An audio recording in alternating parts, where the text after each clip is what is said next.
I got so much motherfucking design on right now.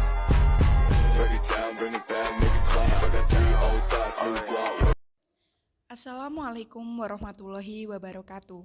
Pada kesempatan kali ini, kita akan membahas tentang model pembelajaran Jigsaw.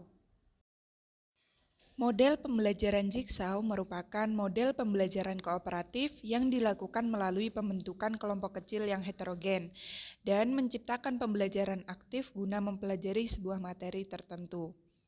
Pembelajaran kooperatif sendiri merupakan model pembelajaran yang lebih banyak memfokuskan pada interaksi aktif antara siswa dengan siswa lainnya, siswa dengan guru maupun siswa dengan lingkungan belajarnya.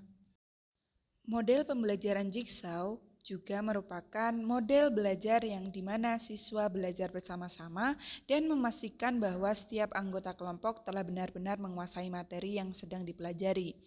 Dalam model pembelajaran Jigsaw dapat dijadikan sebagai alternatif pemecah masalah dengan langkah-langkah pembelajarannya yang sangat efektif dibandingkan dengan metode pembelajaran konvensional saja. Salah satunya adalah siswa yang pasif akan lebih aktif dalam pembelajaran dengan menggunakan model Jigsaw ini karena langkah pembelajarannya yang membentuk kelompok asal dan kelompok ahli. Tahapan model pembelajaran Jigsaw, di mana terdapat 7 tahapan model pembelajaran. Yang pertama, pembukaan. Yang kedua, penyampaian materi dasar dan motivasi belajar. Yang ketiga, pembentukan kelompok. Yang keempat, diskusi kelompok ahli. Yang kelima, kembali ke kelompok asal dan berdiskusi. Dan yang keenam, kuis atau evaluasi. Dan yang ketujuh adalah penutup. Pada kegiatan awal, guru melaksanakan tahapan yang pertama, yaitu menyampaikan tujuan pembelajaran kepada siswa mengenai pembelajaran yang akan disampaikan.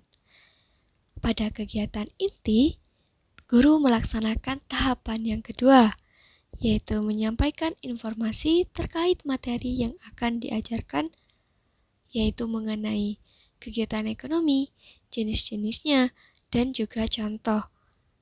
Setelah itu, pada tahapan yang ketiga, guru akan membagi kelompok yang disebut kelompok asal. Siswa ditugaskan untuk menguasai masing-masing subbab kegiatan ekonomi dari kelompok asal. Selanjutnya, pada tahap yang keempat, guru akan membantu siswa untuk membentuk yaitu kelompok ahli. Nah, dari kelompok ahli inilah siswa akan berkumpul dengan rekan-rekannya yang saling memiliki tugas yang sama untuk didiskusikan. Setelah selesai, pada tahap yang kelima, guru akan memandu siswa untuk kembali ke kelompok asal dan menyuruh siswa untuk melaporkan hasil diskusinya dari kelompok ahli ke kelompok asal. Pada kegiatan akhir, guru melaksanakan tahap yang keenam, di mana siswa mengerjakan soal yang diberikan guru terkait dengan materi yang telah dibahas. Dan pada tahap yang ketujuh, siswa atau kelompok yang berprestasi dan aktif akan mendapatkan penghargaan berupa hadiah dari guru. Berikut merupakan pengimplementasiannya. Selamat siang anak-anak. Selamat siang, Bu.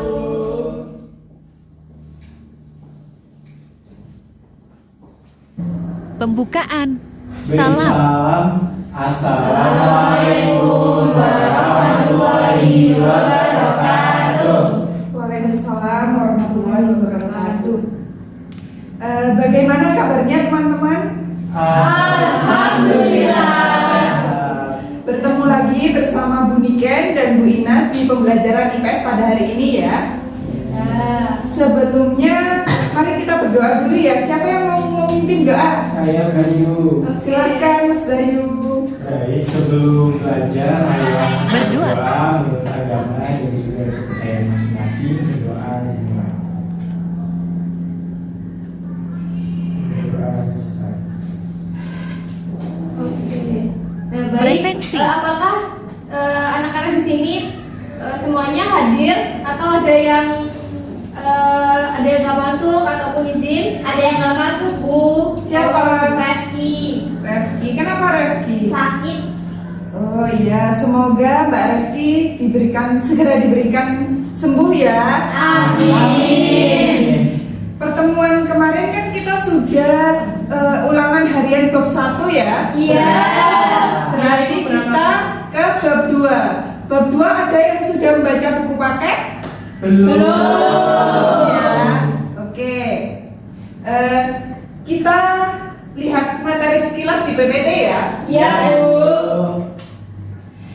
Untuk menuju ke materi bab kedua, teman-teman harus mengidentifikasi kegiatan apa yang digambarkan. Ayo, contoh gambar pertama ini gambar apa? Pabrik susu. Baik. Kemudian gambar kedua. Memasukkan barang. Benar semua. Terus gambar yang terakhir. Penyampaian materi dasar. Dari gambar di atas, kira-kira materi apa yang akan kita pelajari hari ini? Ekonomi, oke.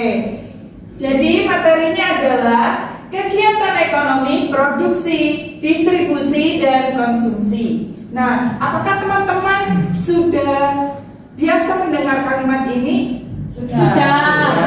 Tapi pengertiannya apa? Sudah tahu semua? Belum. Kita bahas ya. Oke, jadi setelah tadi Bu Niken memaparkan materi yang akan anak-anak pelajari, Tujuan di sini pembelajaran. Kita akan mengulas tentang tujuan pembelajaran pada hari ini, yaitu peserta didik mampu menjelaskan pengertian tentang produksi, distribusi, dan konsumsi dengan baik setelah melakukan pembelajaran dengan model Jigsaw.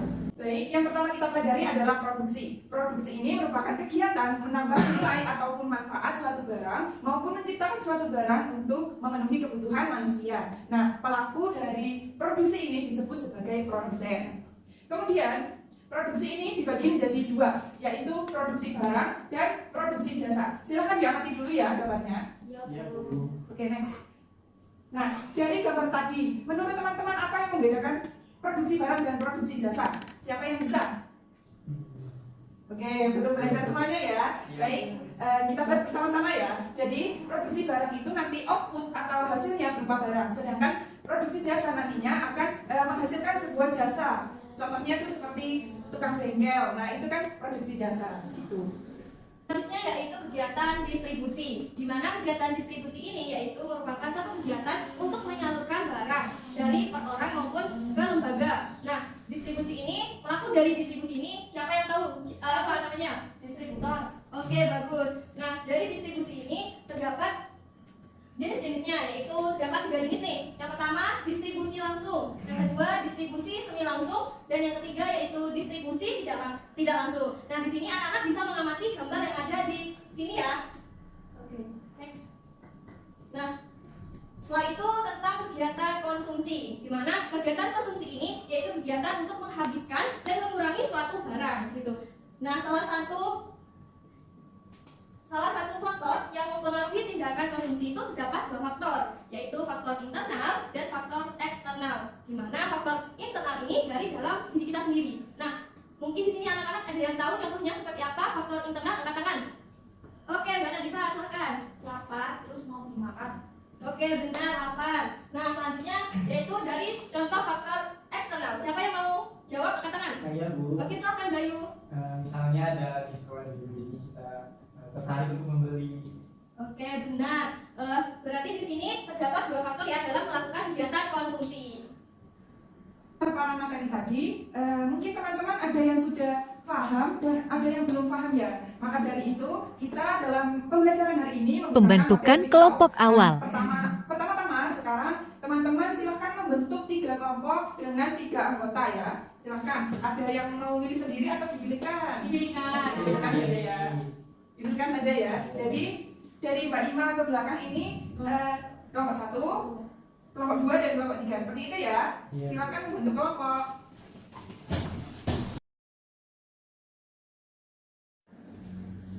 Setelah anak-anak membentuk 3 kelompok, kan ada 3 anggota.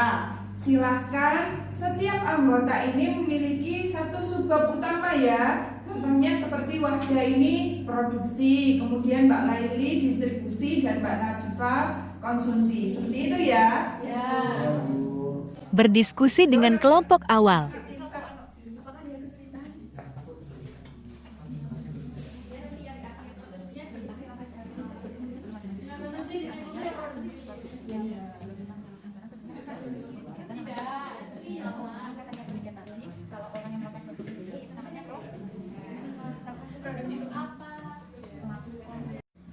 Setelah teman-teman berdiskusi ya, tadi kan sudah dibagi per subbab per orang ya. Ya, Bu. Sekarang teman-teman yang mendapatkan bagian produksi Membentuk kelompok ahli. Membentuk kelompok ahli di sini ya. Kemudian distribusi sendiri dan konsumsi. Kita belajar menggunakan kelompok ahli supaya kemampuan dan pengetahuan teman-teman pada setiap subbabnya itu lebih luas. Silakan membentuk kelompok.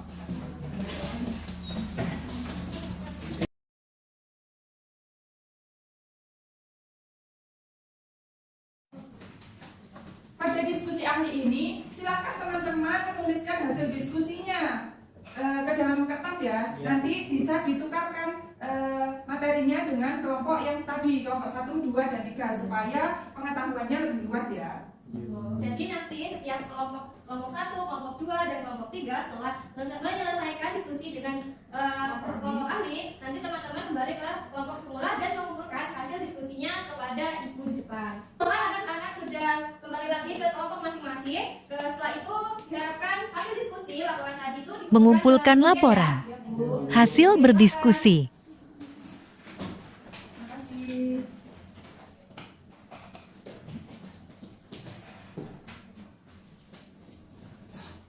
Baik, nanti hasil diskusi ini akan kita nilai ya sebagai nilai kerja kelompok. Oke.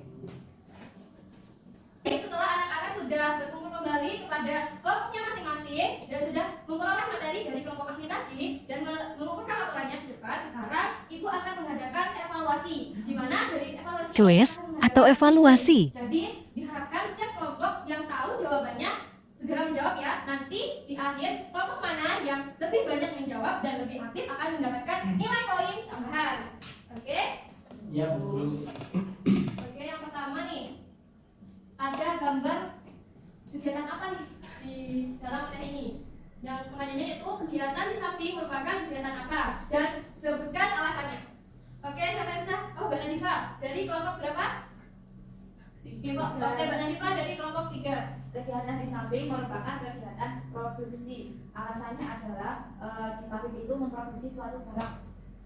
Oke, benar, di situ ada kegiatan memproduksi suatu barang. Baik, benar jawabannya Mbak Nadifa. Beri tepuk tangan untuk Mbak Nadifa. Oke, bagus, dari kelompok 3 jawabannya sudah benar. Selanjutnya yaitu kuis yang kedua. Kita beralih ke kuis yang kedua. Silahkan diamati dulu gambarnya ya. Kemudian gambar di samping menunjukkan kegiatan apa dan sebutkan jenis-jenisnya. Siapa yang bisa? Silakan angkat tangan. Ayo. Wah, dari kelompok 1 ini yang mau menjawab Mas Bayu apa Mas Johan? Johan. Mas Bayu dulu. Silakan. Ya, Bu. Dari kelompok satu ya. Gambar itu distribusi. Nah, distribusinya kalau yang digambar itu distribusi langsung. ya. Ya. Distribusi itu ada berapa Mas Bayu? Ada 3. Yang pertama, Langsung, distribusi semi langsung dan tidak langsung. oke, tepuk tangan dulu buat Mas Bayu. Kelompok 1 dan kelompok 3 sudah mendapatkan poin. Nah, selanjutnya tinggal kuis terakhir. Oke, gambar di samping menunjukkan kegiatan konsumsi yang disebabkan oleh faktor apa? Dan jelaskan. Siapa yang bisa? Silakan angkat tangan. Ayo, mudah loh ini. Silahkan Mbak Iza maju lalu ya. Kegiatan konsumsi yang disebabkan oleh faktor eksternal. Karena pada gambar tersebut itu beli 2 dapat 4, berarti kayak diskon. Iya. Diskon itu kan masuk ke dalam faktor eksternal. Gratis masker. Oh iya, dapat gratis masker juga. Oke, tepuk tangan buat Mbak Iza. Berarti semua Penghargaan tambahan poin. Penutup. Baik, karena semua materi sudah tersampaikan ya, dan teman-teman juga sudah melakukan diskusi melalui model Jigsaw. Nah, kita ulang Kesimpulan. kembali ya. Tadi kegiatan ekonomi itu ada berapa? 3. Apa saja? Produksi, distribusi, konsumsi. Baik, berarti sudah memahami semua ya? Sudah. Tugas untuk hari ini adalah nanti silakan teman-teman membaca buku paket terkait dengan kegiatan ekonomi. Nah, karena jam pelajaran IPS sudah habis, mari kita akhiri pembelajaran hari ini. Tapi sebelumnya silakan Mas Bayu untuk memimpin doa. Baik Bu, sebelum mengakhiri kegiatan pembelajaran, marilah kita berdoa terlebih dahulu. Berdoa. Selesai. Baik, terima kasih Mas Bayu. Semoga pembelajaran hari ini bermanfaat ya bagi kita semua. Amin. Silakan habis ini istirahat ataupun pulang ya, karena jam sekolah sudah habis. Ibu pamit dulu ya. Assalamualaikum warahmatullahi Salam. wabarakatuh. Waalaikumsalam warahmatullahi wabarakatuh. Terima kasih, Bu. Sama-sama.